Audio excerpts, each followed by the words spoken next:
Hi, my name is Mark, and I'm going to guide you to the process of my steampunk pirates painting. So I start with a really rough black and white thumbnail sketch, what I created with only soft brushes in about half an hour. And as a first step, I starting to add some colors to establish the general mood of the whole painting. For this, I'm using a color layer and basically just picking up colors and blocking them in a soft brush. I wanted to create two major lights, one desaturated cold light from the right side and an orange light from the left. So after this really quick process, I'm going in and cleaning up the sketch. So I'm basically doing like a layer separation. What you can see now is I'm painting in the really far background, the sky and the ocean, and then I cutting out parts from the color sketch and copy pasting it back onto new layers and also adding new ones. This is a really helpful process because if I'm doing large scale environments, I always like to separate the different space segments. It really gives me the chance to easily make corrections, and what is really important is it's much easier to add aerial perspective this way between the layers, like moist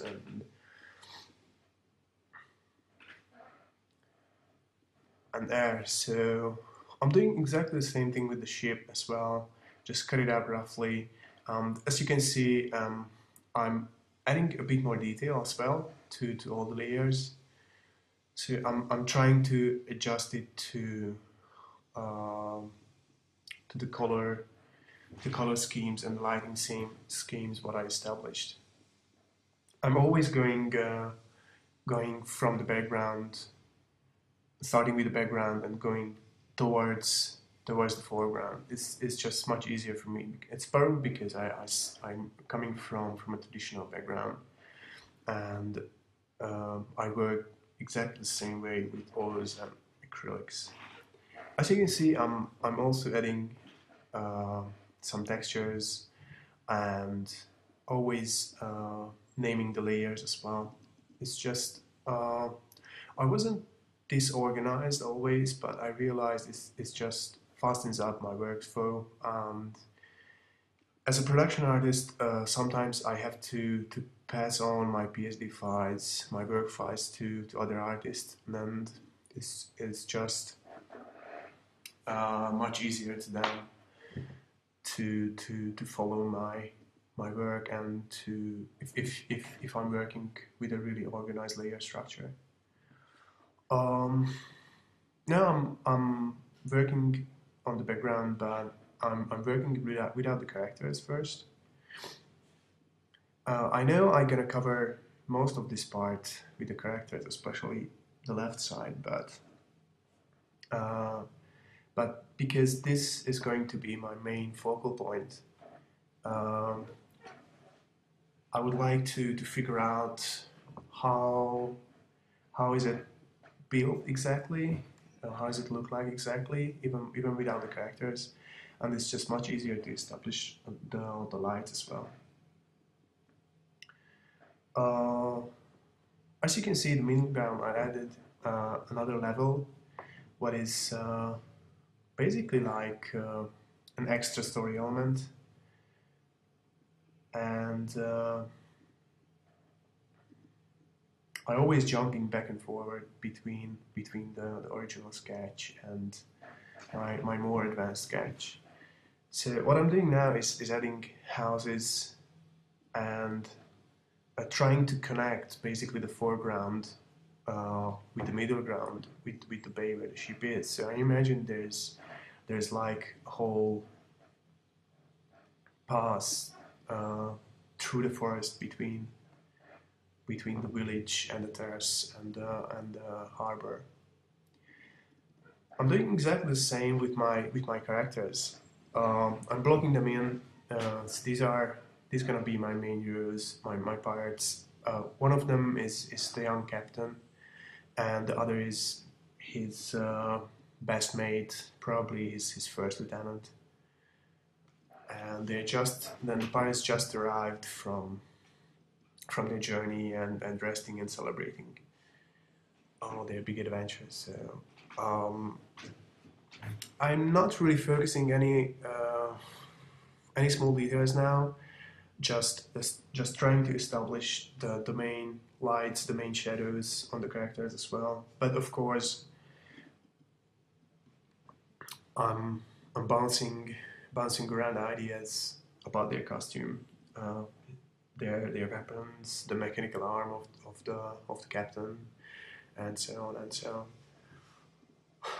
on. I added this guy to on the left,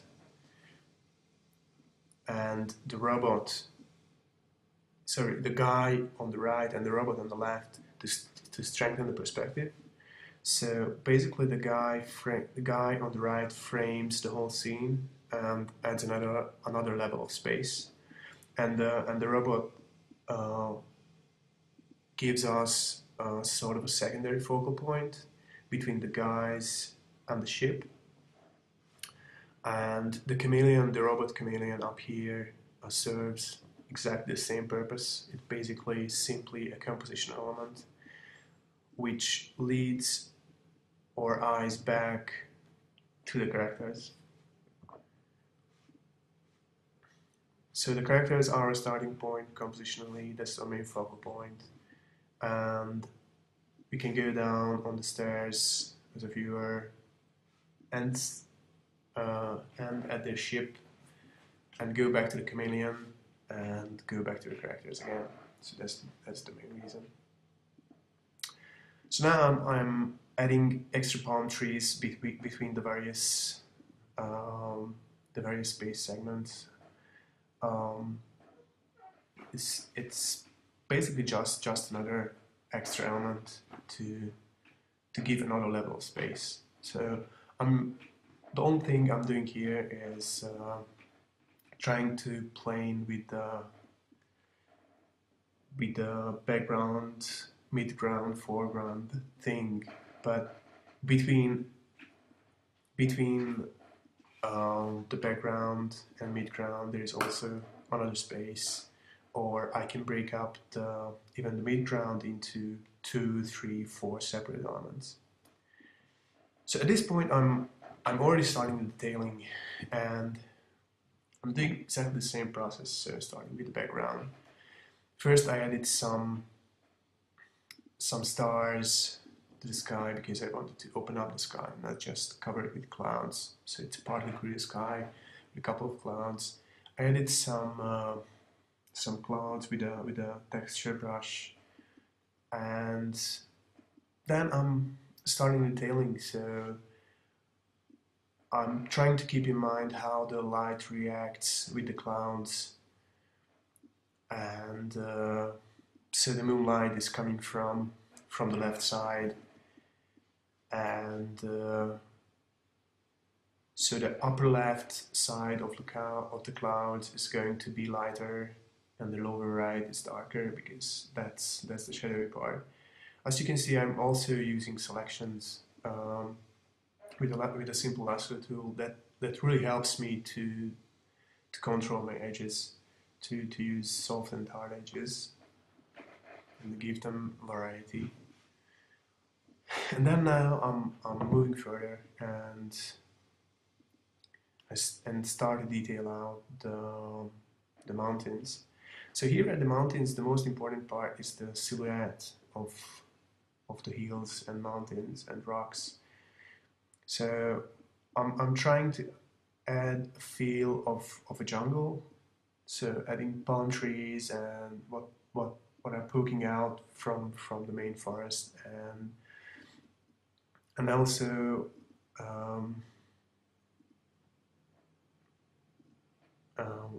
adding a sort of a textury feel to the whole thing. I don't really want to add much detail here because it's so far away that and it's a night scene, so there isn't much light in the shadows.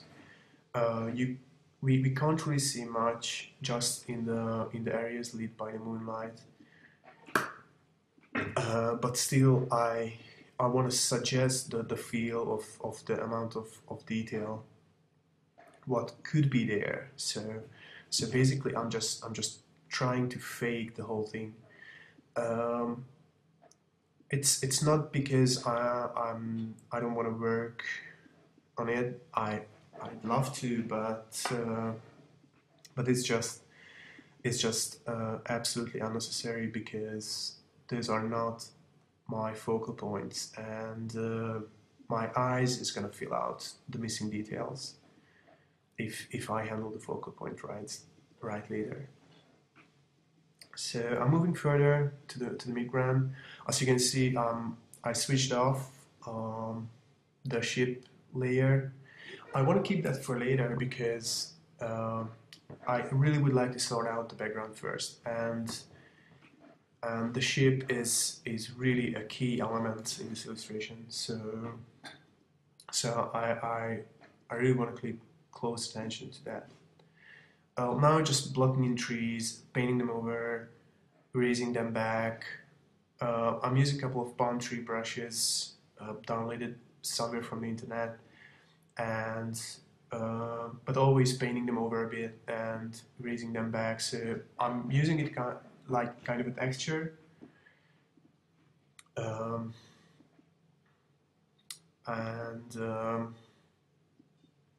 trying to keep in mind all the light sources what I use.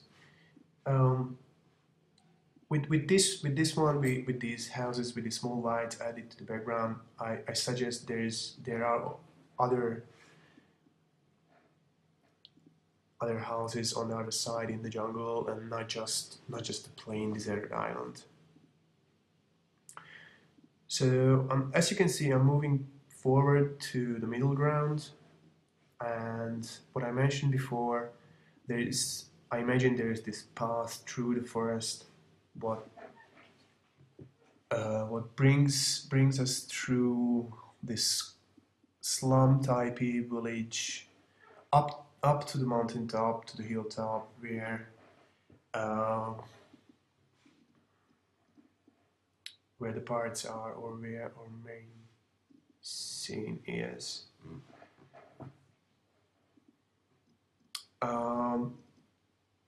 At this point, I'm pretty much working with the colors, what I plugged in at the first part, but I'm trying to add as much detail as possible and figure out all the structural elements. So this is what I'm working now is what I call a candy spot, what is not really a part of my main focal point, but it really adds to the story. So that's why I added this this pool scene where probably the girlfriends of the pirates are just hanging out and swimming in the pool, etc. And to add these small details to the story really adds life to your illustration. So I would highly suggest to add something special to everything. The key point is the story in every illustration. You have to tell a story even with I don't know, with a stair, how you age a stair or whatever. So I imagine this pool, and as this is a steampunk world, I imagine there are huge engines and these bulky tanks. So all these huge machinery are just because of the pool, just to heat it up, and and the pool is, if you think about it, is really a luxury in an island, because the sweet water is really a precious thing on every island. So I had these girls and pipes and small chimneys, and like folding beach beds, small tables to them, a couple of glasses, champagne glasses with a bucket, and so on. So all these small details are like the candies for the viewer, because if you look at the illustration first, you're not really seeing it because that's not the focal point, but later you can, if you recognize it, then that's the point where you say, oh man, that's cool. So moving forward to the real foreground, and using the selection tool again to have really sharp edges for the stairs and for the fence and the whole terrace. So this is the point where we can actually see a really sharp perspective. So I have to be really careful with this. And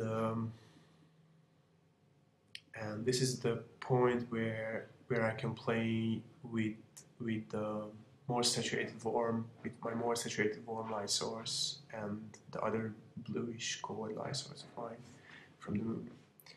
So slowly resizing, and as you see, I'm playing around with the characters, not much, but just in terms of size, how they actually, where they actually go. Playing around with the proportions to find how exactly it's going to look like. And this last step is basically like a texture work. Because I wanted to create more like a cartoony feel. If you read the article, you know that. More in the vein of the old school Monkey Island games. So that's why I didn't really wanted to use any textures. So I'm trying to paint everything in, but for this I don't really need that much detail. So I just want to suggest that it's wood, and this level of detail is pretty much enough. What I'm doing now is adding the small details are really important. So you have to find a balance between the small stuff, the really small details, and bigger, more plain areas. That's a really delicate balance. So I'm adding these details to suggest that this whole terrace belongs to the pirates. First, I wanted to do some kind of a metal fence similar to the Parisian balconies, but then I decided, oh no, it's do more like a, because it doesn't really match to the Caribbean feeling. Do more like a wood carved small skulls of pirate skulls. And here I'm adding back the paper lamps, what I had in the color sketch. What gives me another nice light source to spice up this foreground area.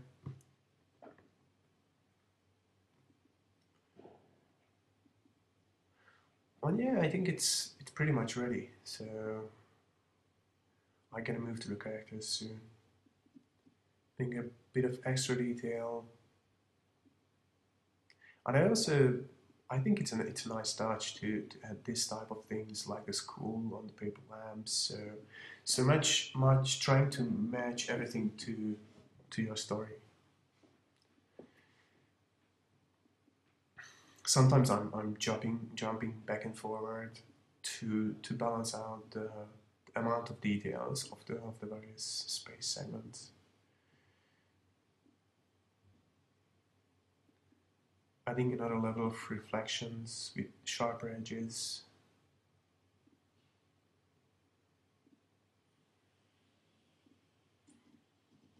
Some reflections to the water and to the beach.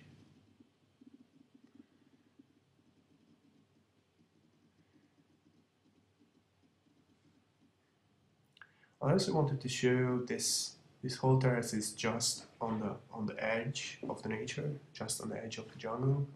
So I did these waves and waves.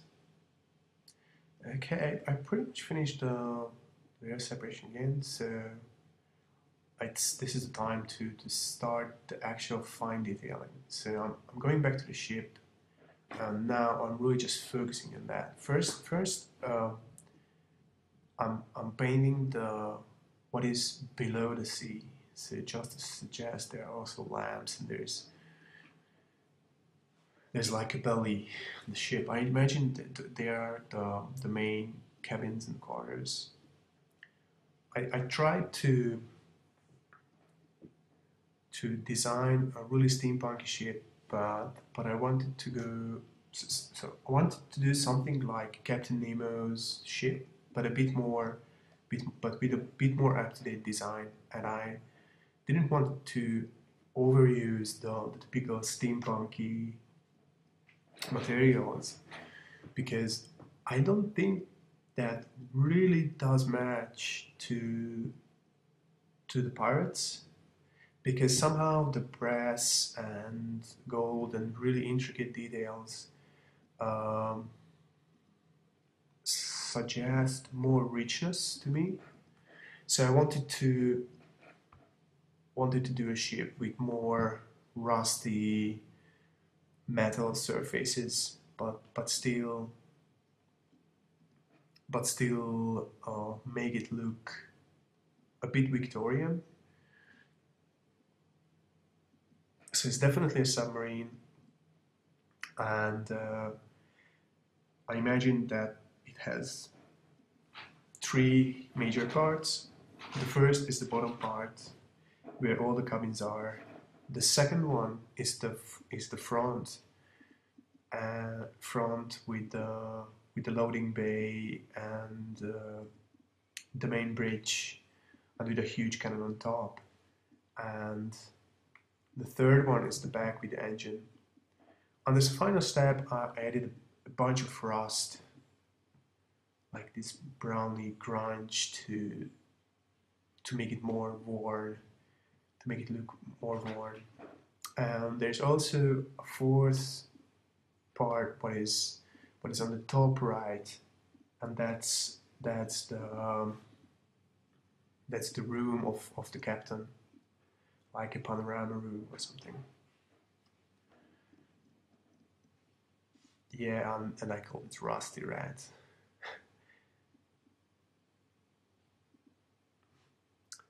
You can't really see that on the final illustration, because this is so small. I'm about I think on 100. I'm painting that on 100% now. Zooming on 100%. So if I zoom out, you won't really notice this rusty red, but I know it's there, and if anybody notices it, that's cool. And the last part is adding the reflections to the border. If you're adding reflections like that, with mirroring the object, be careful because you can't really see the same thing from on the reflection. So that's why I cut it out, parts from the top and distorted back. I'm adding here some extra elements, because I imagine they are servicing the ship and loading it out. So, and it's always good to add small elements, what gives us a sense of scale. So that's why I added the humans, and even they are just patches. They are our mind is instantly recognized them as humans doing something. So I can compare the size of the ship to the humans instantly. And or secondary focal point is the robot. So with the design of the robot, I wanted to do something. I mean, I imagine a steampunk world is probably the privates on the ship are robots, of course. So robots are washing the dishes, robots are doing the shitty jobs and carrying the boxes around. So this is that kind of maintenance robot, the average robot what works on the ship, and he brings us probably boxes of booze up to the pirates' party. I wanted to avoid to use really sci-fi shapes on the robot, even if it's a robot. So that's why I'm painting big shoulder pads and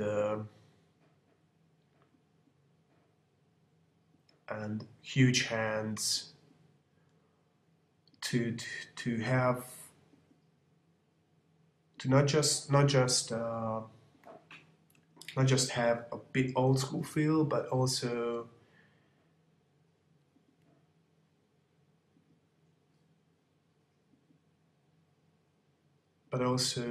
keep the cartoony things, cartoony feel, cartoony style. And now I'm jumping back to my main dudes. So as you can see, I already redesigned the head a bit. I wasn't pretty satisfied with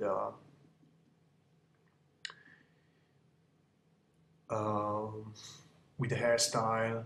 I wanted to go more towards an early 20th century, so 1900 something's hairstyle and this side beard, and yeah, but I wanted to keep him young, so I had this hat and these typical steampunk goggles. I'm jumping back and forward, zooming in and out at this stage because I'm also finalizing the proportions of the characters and the colors, and to actually see the true. I don't really want to zoom in. So as you can see, I only zoom in really close when I'm doing the small detailing. Yeah.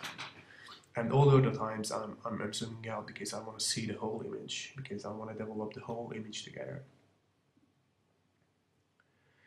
So yeah, I'm adding this pistol to his belt, all the small accessories. I'm slowly sorting out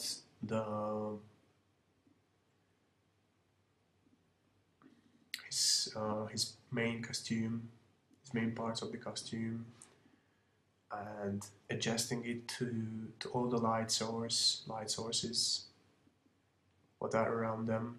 The main light source from the right, the moonlight from their back, and the greenish light of their weird drinks.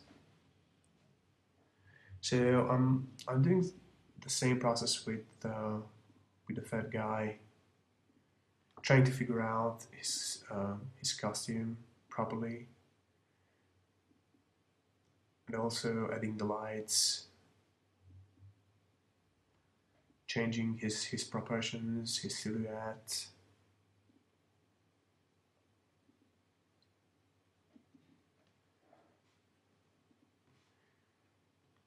This is the point where I figure out all the main design elements of my main scene, the characters. The gun is also a really important part. All the steampunk elements is really important at this stage, because to actually show that something is happening in a steampunk world, you can do two things. You can focus on the real on the accessories like guns, the belts, the goggles, etc., and also big things like the ships, and especially here because we are on a Caribbean island, so I can't really show huge buildings and factories with pipes, etc. So I wanted to mix these two because I thought it could be really interesting. because you are not really used to seeing steampunk things outside of a really steampunk city. And the other things, not just the robot, but the bird, is going to serve exactly the same purpose, because it's going to be a robot bird. First, I thought it could be to have a parrot for one of the guys, and I thought, oh, but that should be a robot as well, of course, as we are in steampunk world. So if their pirates are robot, then their birds definitely should be a robot. So, and now what you see now is I'm adding these shadows, these casted shadows, to the ground. That helps to sell that there's also a world outside what we see, and we are not just seeing an image, but we just peeking into this different world.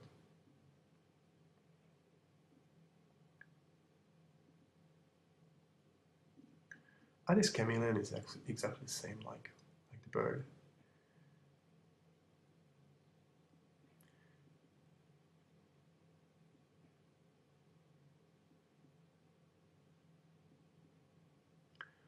I don't want to spend too much time on this one. I mean the chameleon, but still it has to be right in terms of the lighting and reflections and shadows, and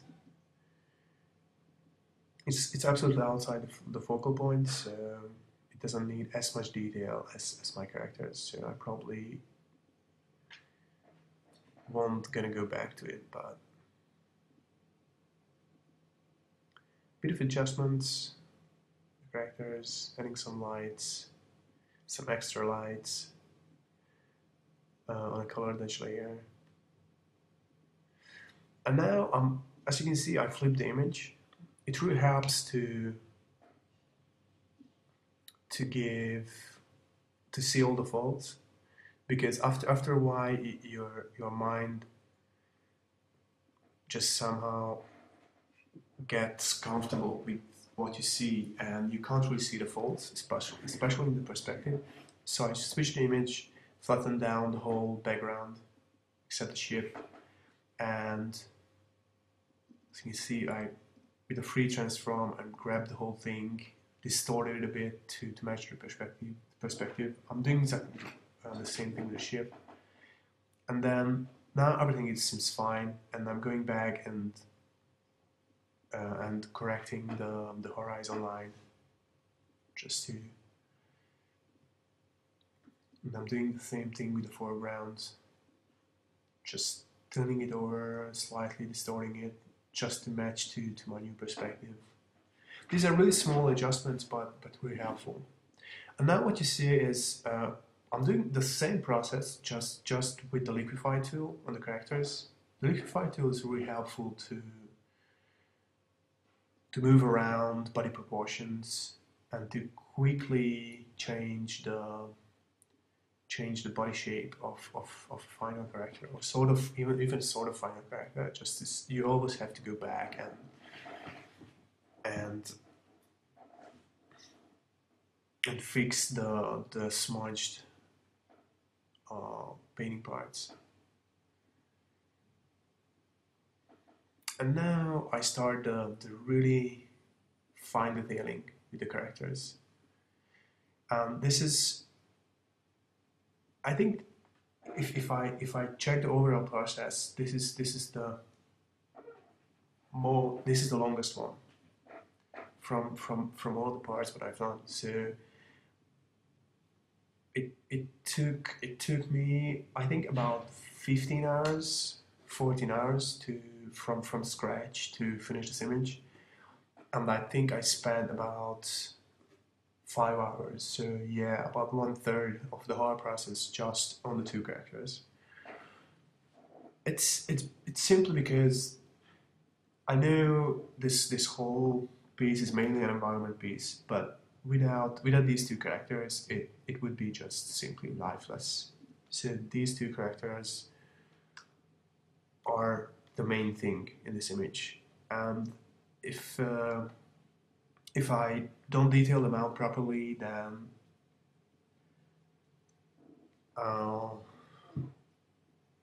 there is just no point to finish the whole image. This is my main focal point. This is my main story, my main two guys,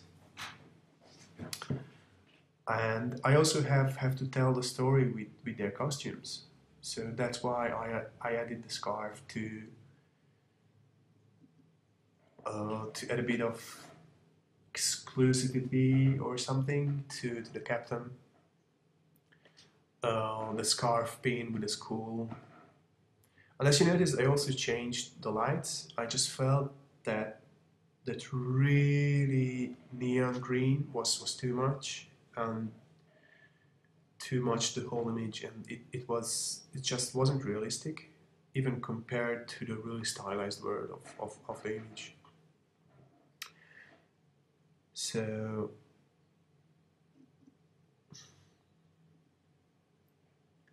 yeah, jumping back and forward, zooming in and out to fix the details, fix the lights. I'm trying to focus on the lighting mainly, because the light what gives us the objects, I mean the feel of the object, the feel of space. Without lights, there isn't anything. We can't see anything without lights. Just think about that. And I have a lot of light sources. I have 2 main light sources and 2 secondary ones. And I also have the reflective lights from the floor. And because I'm using a lot of shiny or semi-shiny materials, especially on the arms, these are just full of reflections.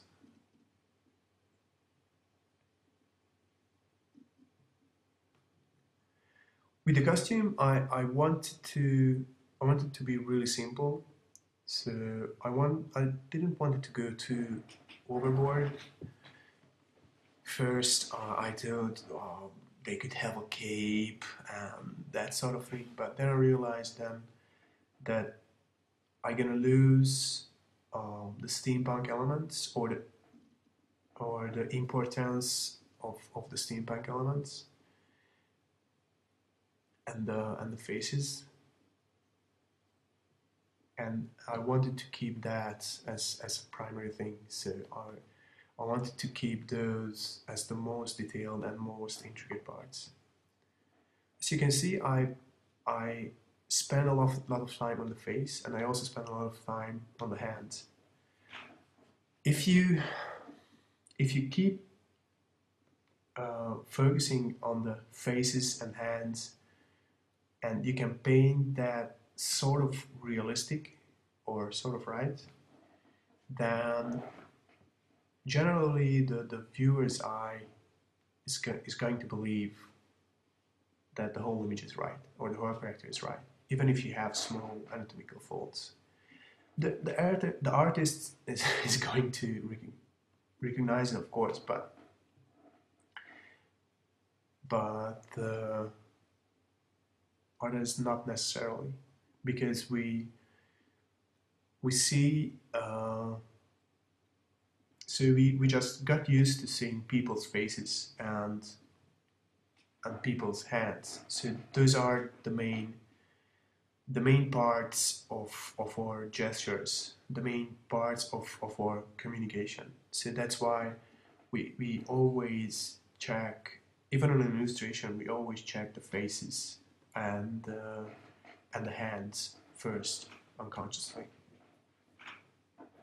So keep attention to the hands as well, not just the faces.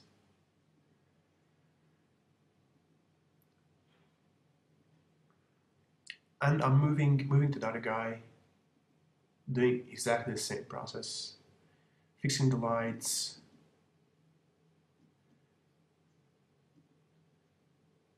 balancing lights, reflections, shadows all over him.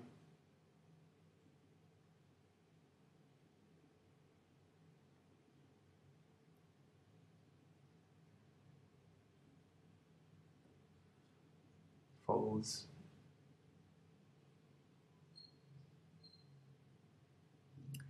Actually, this is I think the most boring part of an illustration process, but I still kind of like it because this is the point where the whole image comes to life.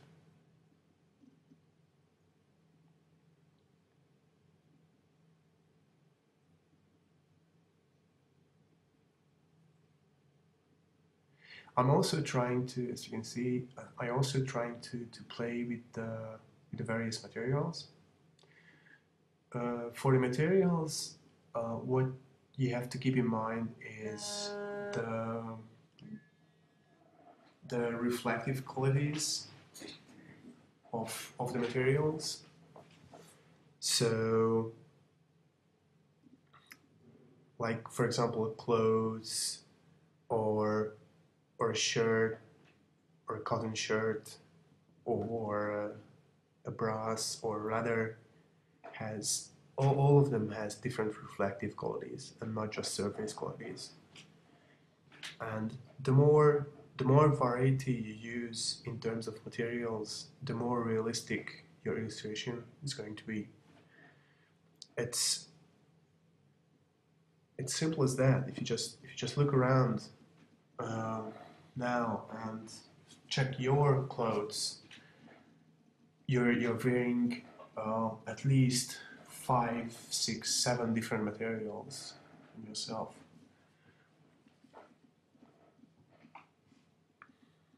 So try to vary the reflective qualities, then try to vary the surface qualities, try to vary the shapes of the accessories, and still keep in mind your light sources.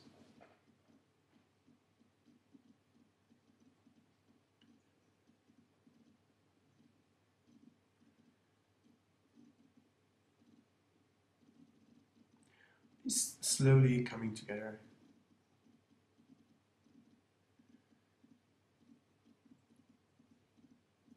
There's also a good thing to always check your silhouette. The silhouettes are what our eyes recognizes first.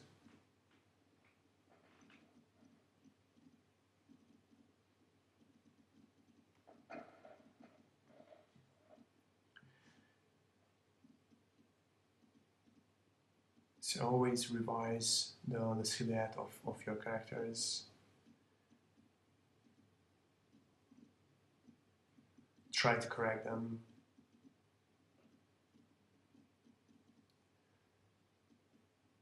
I wanted to have really sharp silhouettes for my 2 main characters.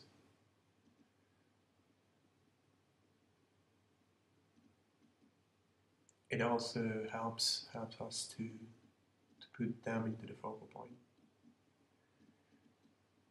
And now I started to detail the gun. So I imagine the gun is his best buddy. So I wanted to give this gun as much love as it was possible. So as it's not a weapon design piece,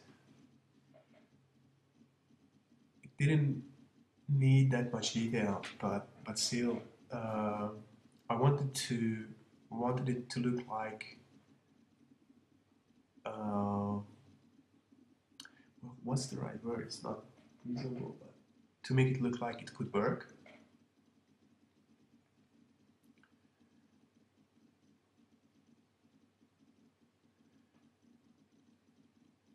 But the same goes to all the steampunk details: the gun, the boots, the power boots of the fat guy, and the arm of the captain. So it could work. these are things what you can imagine in the world, and I think these all fits together. That's the other key point. So all the accessories has to match to each other and to the whole world.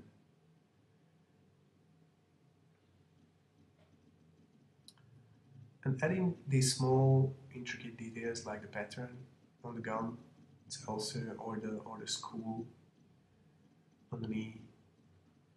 These are all helps to sell your story. These are all help to give another level of detail to your story and not just to your characters, not just to your illustration.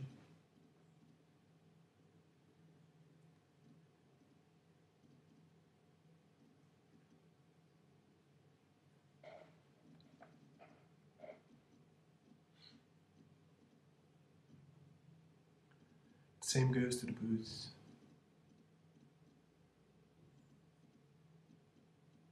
Everything just has to work.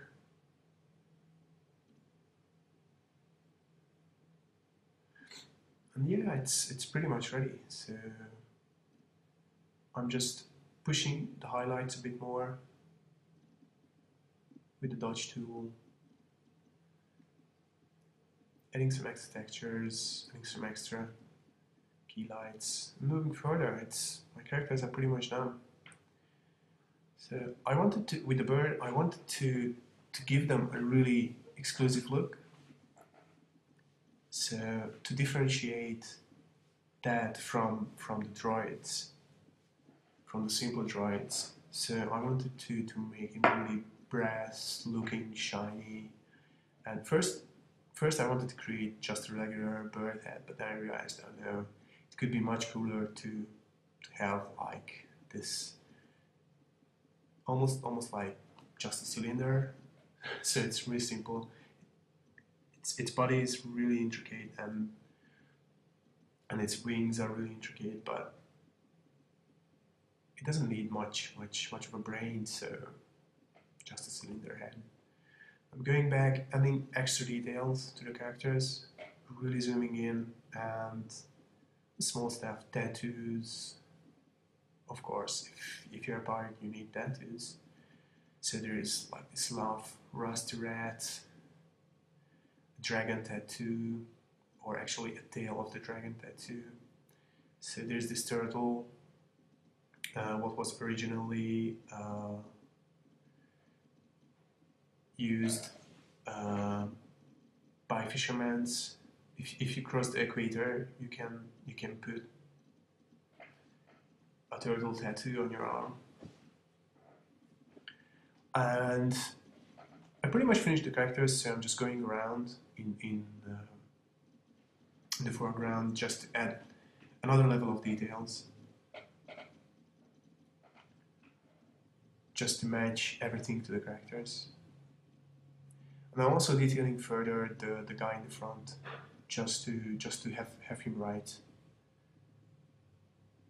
Just the lights, have him right, and I blur him a bit. And this gives me the sense of another level of space. So he's outside the focal point. He's just framing the illustration, just framing the main focal point, and it also feels that he's outside of focus. And this last step is basically when I'm fixing the lights, and I'm flattening down everything and fixing the saturation levels of the different space segments, adding a bit of contrast to my key areas. And so yeah, basically that's the finishing stage. So I'm pretty much ready with the detailing. I'm pretty much ready with all the parts what I wanted, and I'm doing another just on their gesture, just on their body proportions, some final fix, some corrections, adding a bit of aerial perspective, a bit of more moist to the air. Yeah, and jumping back and forward just to balance out the whole image. Adding some birds to the background as a last touch. Adding some motion blur to the birds and adding some reflections of the blue light of the drinks, some extra wines on top. So stuff like that, stuff like really what could finish the image. And what you see now is I give just another level of grunge, just another level of noise to the whole image. What could match to this whole steampunky feel and give a nice touch of finish to the whole illustration. So I'm just dropping these texture brushes and textures on top and on a really low opacity I'm just putting it down on overlay layers and grouping everything together, flattening down the whole image, and it's done. It's pretty much done. So thanks for watching, and I hope you enjoy this tutorial.